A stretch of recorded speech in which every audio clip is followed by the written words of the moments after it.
a what I do story. I work for. We mostly help. This is how we do it. My role is, what I like about this is, I'm good at this because, and what really pisses me off is, I can make all these slides available to all of you. But just that simple exercise. And maybe if you're in a team, you might sit down and do them with each other. That means when you meet somebody, you've got something. And you're also framing who you are by the values and choices you make. So another story could be a who am I story. What was the situation? What were your choices? What was at stake? What choice did you make? And what do you think that says about you? This is where values live in the choices we make. So something very simple like that. I say simple format, difficult. Difficult to maybe construct. But Hemingway said his favorite book, one of the ones he worked hardest at, was the shortest. It was 6 words long. Will I read it for you? It was just for sale, baby's shoes, never worn. So that was his favorite book. But to say so much in so little. And again, I said so little, but something happened in each of your minds with those 6 words, for sale, baby's shoes, never worn. And that's the idea of a story. It is something that happens in the audience's mind. Because what you're going back to the very beginning, what are we trying to do? Persuade, influence, engage, and get people to come with us on our journey. Okay, I'm going to leave it there. I'm happy now to take any questions. I don't know your companies intimately, which I will do by the end of the week. So nothing too detailed now, but anything about what we went through in terms of how this could apply to what you're doing. Or any observations or disagreements on. So you talk about some stories, value story about the business, the value it's gonna bring, the vision, and the milestones and all that.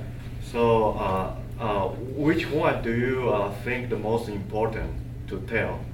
And shall we prepare like short story for 5 minutes talk, long story for an hour talk? Like, what do you see here? I think it's a good question. I think the most important question is creation story. Why are you doing this? Why you're doing this reveals so much to me about you, and makes me feel kind of part of your world or not. So what was wrong with the world? As I said, I can go much deeper into it. But how did you meet? What happened that you started this company? Because that's the basis. That's the fundamental thing all of us care most about. Where do I come from? Where did you come from? And secondly, in terms of duration, I think, to be honest, I think you need to get it down to this kind of framework. Here's where I was. Here's what was going on in my life. This is what happened.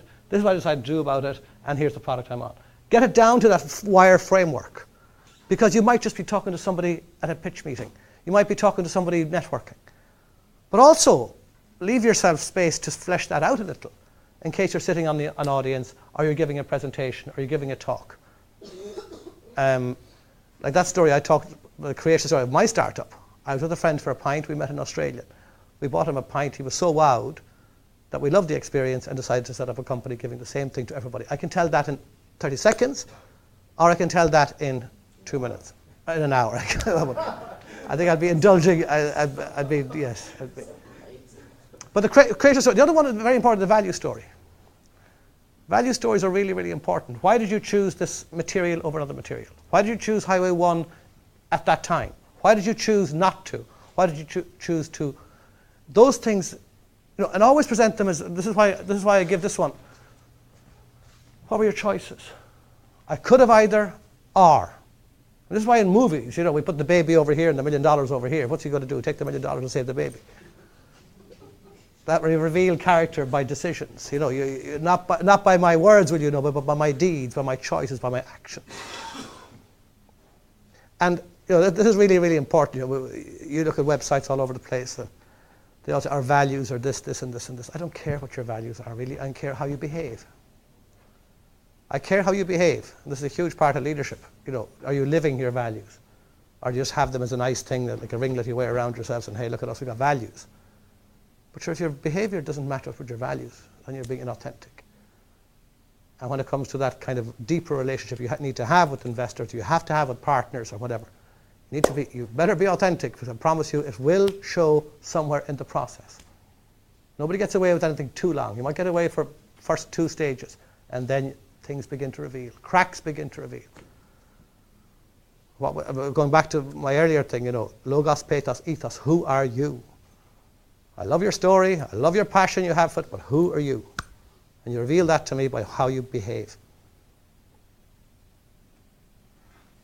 Any other questions?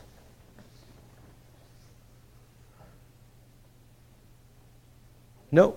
Well, I mean, you said I had to get it in 30. I mean, I think you might have answered it. It's like how a company started. I could go back 10 years, or I could go back to 1 year, like 3 months ago, or like just I don't know how you pick where the right moment is to start. But that's the work bit.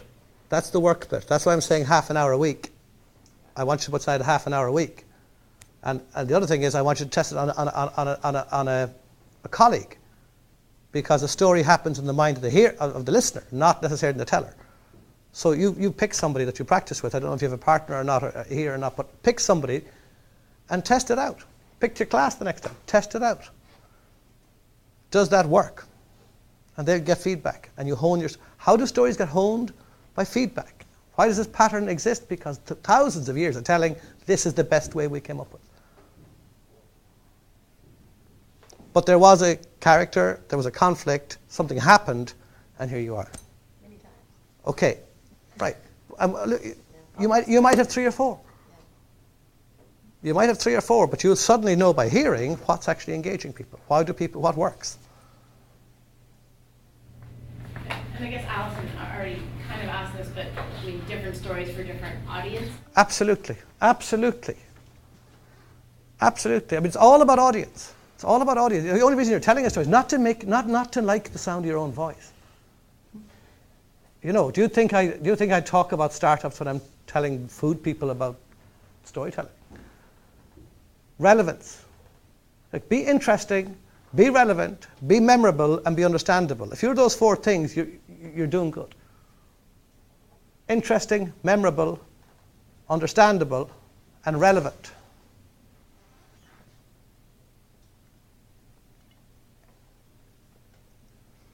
See, the purpose of telling the story is to engage people, so think about them before you walk into the room.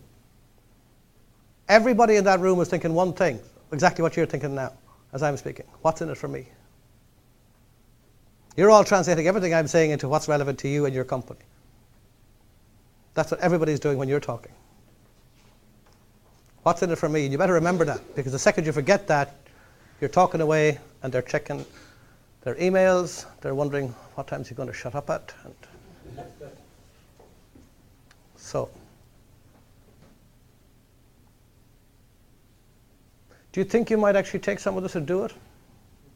Yeah. Because I'll tell you, this is worth it. This is worth it. This is what makes you have copy for that publicist, have a marketing campaign, have an idea about the archetype you're trying to do, have an idea about the value, and it also starts, which is really crucial for all you, because you're all founders. So it's really, really important now that you start getting a shape of the company you want to build and the organization you want to become. Because you know what happens when you start choosing values and behaviors and you start choosing stories? You start recruiting against those, not just skills. So not just can you do this, but are you the kind of person I want to work with? Are you the kind of person I want to be engaged with? Or do I see, this is fantastic because I love what you have right now, but my God, three months down the line, we're going to have trouble. And you start embedding these things into the very core of your organization. And they start feeding into how you actually behave, what kind of people you hire, what your website looks like, what your social media campaign looks like, what video you're going to do. This kind of stuff starts feeding into that. Do you have any techniques that might be of value that we can sort of ask ourselves as a metric on when we've made our story and we're looking back at whether or not we think we've ticked the boxes in some way? An example I know that we asked was, what would the guy in the bar after we presented tell his mate? Yes. So things like that perhaps that we could use. I would rather do them with individually, because you're all going to have individual ones. Yeah. But you're right, how can you sum up what they're doing in a sentence? But also depends who the guy in the bar is. Do you know what I mean? Are you going to tell a customer, are they going to say, Jesus, he's great? because he's really clever? Are they going to say, my God, he's going to make a difference to my mum because what he's doing is really clever? Or are they going to say, God, some investor's really lucky, they just backed him? Right? It depends on what, again, it comes back to what story did you tell the guy in the bar? Because what they take away will be that. But you're right, it will be basically, and this is when we come into more serious messaging, when somebody leaves your company, and somebody says, what were you talking to him about? What comes across? He was just telling me what? And here's that thing of getting it short. Too often people are stuck in the forest or the trees and they can't see the forest. But yes, I will. But to be honest, you won't go much far wrong if you can get things down to very simple sentences. And I have a couple more templates like these that I'll share with you. But getting to the essence of it, yes, it's who wants to do what and why can't they and why do you help? That's the actual core of everything.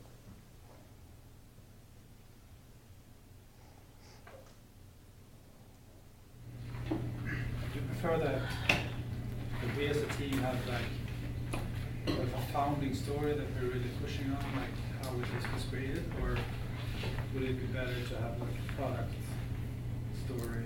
Well, this is why the product helps you. Like, I want you to have both. yeah, like And by the way, and people say, oh, but there isn't really a founding. There is a founding story. There actually is. But we might have to mine through to find it. Do you know what I mean? That is actually something that did happen. I know it mightn't be clarified yet, or it mightn't be. That's what we call editing, where we get it down to 1 minute. And it could be I was sitting at home one day and my friend called. I hadn't heard him from him in 20 years. Boom, next thing. Or it could be I was watching telly one night and I saw, and somebody said, Jesus, why couldn't we? I don't know what it is, but it starts usually with something like that. Something happened. The inciting moment, as they call it. Something happened that made life after that just different. That's the founding moment. But yes, you need a founding moment. Who are you guys? And then you need a product moment. The aha moment. No, something could be as simple as we studied together in college. And we used to hang out, and then one day one guy said X, Y, Z. Now we know that movie, The Social Network, how difficult founding stories can be sometimes, so we better get it right now, hadn't we? But yes, I need a product story, I need a team story. I also need a beneficiary or a customer story. And as you grow, you become a story-rich organization.